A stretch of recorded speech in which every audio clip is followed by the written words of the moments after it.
naman, mga bossing, para fair naman kay, kay Chis Escudero, isama na natin yung kay Chis Escudero. Eto, mga kababayan, ayan, nagsasagot, sumasagot. Ang sinasabi niya is, eto kasi may lusot ito no? Sinabi na nga natin sa umpisa pa lang na yung donasyon nung panahon ng eleksyon, isa lang po ang ipanlulusot nila dyan. Personal na pera ni, ano pangalan nun? Ni Lubiano, ni Lawrence Lubiano, ayan, yung ipinang-donate sa kanya. Kasi napakadali lang lusutan daw niyan, mga bossing, no? As long as hindi galing sa pera ng kumpanya o nung Centerway Construction and Development Corporation, hindi mismo doon sa kumpanya nang galing yung pondo o yung donasyon na ibinigay para sa kanyang pangangampanya, lusot na sila. Basta galing daw sa individual. Kahit na siya pa yung presidente ng korporasyon, kahit si Lubiano pa ang may-ari ng korporasyon, basta sinabi na galing sa bulsa ko yan, lusot na. Yun nga, yung sinasabi nila Chis Escudero ngayon. The donation was legal, no? Fully declared and follows long-standing practice daw Sabi, ito ang pinanindigan ng legal counsel ni Senator Chis Escudero hinggil sa 30 million campaign donation na natanggap ng senador mula sa presidente, pati si Boss Jewel, meron din yan 20 million yata yung kay Boss Jewel. Na galing doon sa, kumbaga, sa mga tao na may construction company or merong mga nakakatanggap ng proyekto galing sa gobyerno. Ayaw, bawal daw. Yung mga ganyan Bawal daw yung mga ganyan. Kasi nga naman, mapapaboran yung mga kontraktor na yun at sa kanila ibibigay. At ito pong Centerway Construction, kung di ako nagkakamali, ay kasama po sa top 15 na pinangalanan po ni Pangulong Bongbong Marcos na nakakakuha ng proyekto sa gobyerno. Sabi ni Chris Angel, personal account daw ang alibay nila. Lusot na.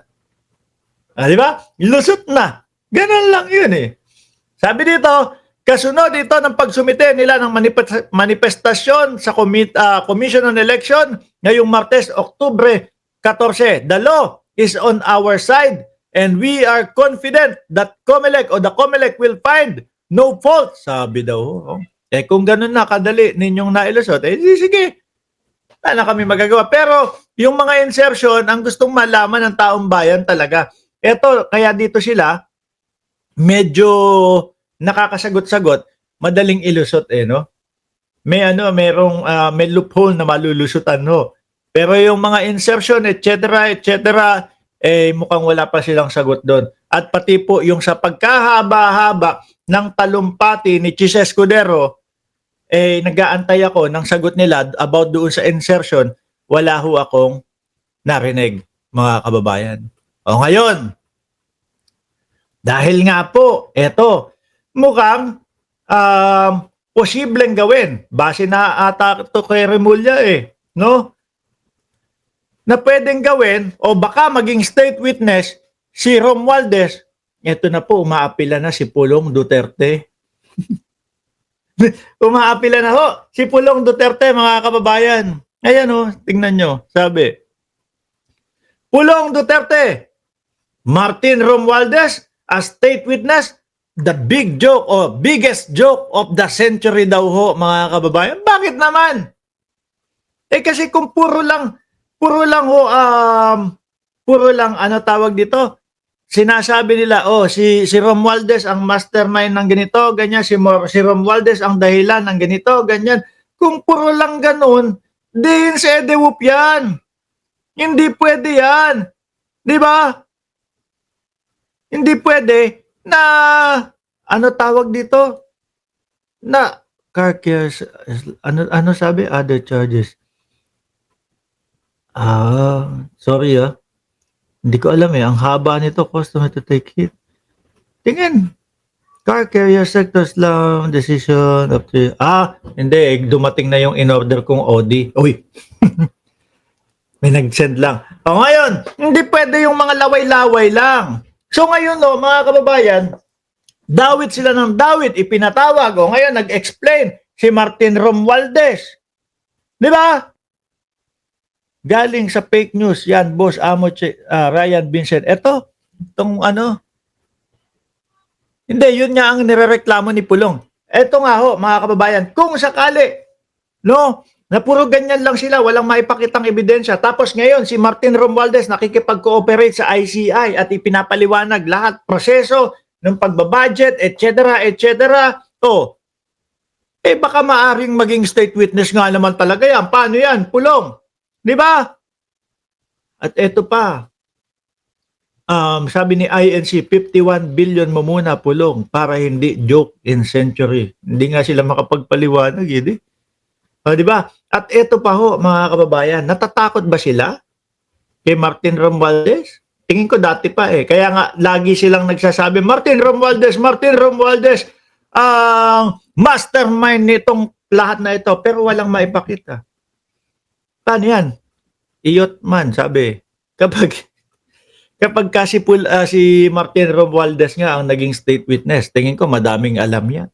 Pero inuunti-unti. Hindi yung kagaya ng style ng mga DDS, yung kay Martin Romualdez na bigla na lang turo, gano'n na lang, o okay na yon. Basta naituro ko, okay na yon. Kahit walang ebidensya, okay na yon. Kasi gano'n naman ang gawain itong mga ito no?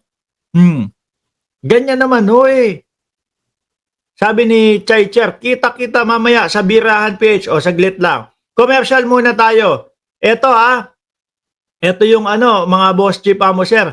Yung Birahan PH. Mamayang alas 12 ng gabi dyan sa Pilipinas.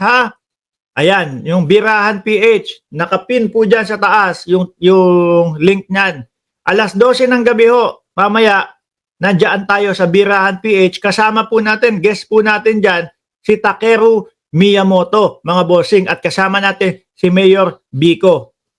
Mayor Biko nandyan din mga kababayan. Kaya mamaya nandyan na po sa link yung pinaka-live stream niyan. Ngayon mga bossing, nasaan na ba tayo? Mamaya na yan kay Martin. Ubus na yung topic natin kay Martin. Nako, ito. Sabihin ng mga DDS mga kababayan, nako, eto, nanalo na kami. Magsasaya na yung mga DDS, mga kababayan. Bakit to?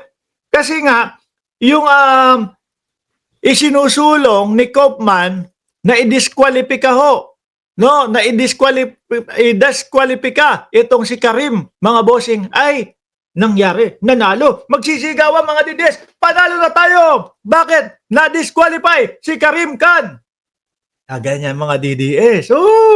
Maniwala kayo. Oo. Ipagkakalat niya. Nako, uuwi na si Tatay Digong. Ganyan ang sasabihin po ang ibabalita ng mga DDS. Kasi nga po, anong balita?